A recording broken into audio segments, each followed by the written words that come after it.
Stephen Harper gave a prepared speech to the Israel parliament last year, he equated lack of support for Israel with anti-Semitism. He says here, "This is the face of the new anti-Semitism. It targets the Jewish people by targeting Israel and attempts to make the old bigotry acceptable for a new generation. Of course, criticism of Israeli government policy is not in and of itself necessarily anti-Semitic, but what else can we call criticism that selectively condemns only the Jewish state and effectively denies its right to defend itself while systematically ignoring or excusing the violence and oppression all around it?" Well, we don't call it racism or anti-Semitism. This idea that Israel is the only Western state with democracy and the rule of law and therefore is justified in carrying out acts of violence is just wrong on all accounts. And with a prime minister that thinks criticizing the country of Israel puts you in the same league as Adolf Hitler, well, it's little wonder that the Harper government intends to use hate crime laws against Canadian advocacy groups that are encouraging boycotts of Israel. The targeted groups aren't your typical atheistic communist unions and student groups, although there are some of those included, but it's organizations like the United Church of Canada and the Canadian Quakers. It's all part of the zero tolerance approach towards this loose coalition called Boycott, Divest, and Sanction, or the BDS.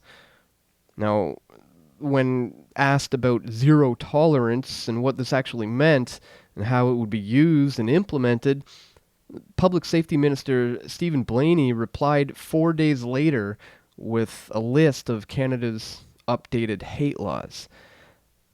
Now, while the Prime Minister does have direct control over what laws the RCMP should be forcing, more so than others, civil liberty groups are now pointing out that even if a prosecution is made, well, it would require assent from a provincial attorney general and would almost certainly be challenged under the Charter of Rights and Freedoms.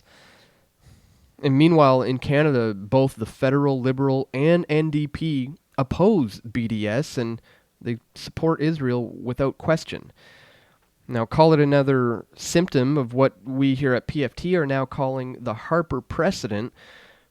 You know, you find some distinctly Harper quality of the federal government, and then watch all other prime ministers after him just pretend like it's the norm now. The American-style 24/7 political attack ad campaign is the most obvious example right now. But, you know, equating boycotts of Israel with anti-Semitic hate speech, you know, Blaney called the BDS the new face of anti-Semitism. Well, that's likely just going to be another new precedent now. And even the NDP, who didn't support Bill C-51, are marching to the Israel can do no wrong goose step. But if simply criticizing a foreign country is to be considered hate speech, then it's because the government changed the criminal code's definition of hate speech last year. Now, along with race and religion, there's now national origin. Michael Vaughan, a lawyer for the British Columbia Civil Liberties Association, says the expanded definition is clearly a tool to go after critics of Israel. Now, while the Harper government has basically vowed not to tolerate this boycott, boycotts in Canada are constitutionally protected. But at the same time, with Bill C-51 passing, well, the clampdown on dissent is certainly not unrelated. You know, while C-51 was sprouted as being a public safety issue, as apparently a necessary tool to combat terrorism, in reality, it just erodes whatever remains of the rule of law in Canada. And there's really no doubt in my mind that the provisions in C-51 are going to be used as part of this zero tolerance approach towards BDS or any other critics of Israel. I mean, every day now, this country is looking more like Stalin's Russia than this cartoonish textbook version of Canada we all received in our early state indoctrination centers.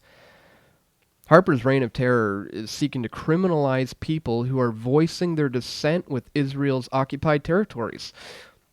And with the ongoing wars in the Middle East and the blowback that it creates and the delusion that a larger, more powerful and centralized police surveillance state is somehow the correct response to that blowback.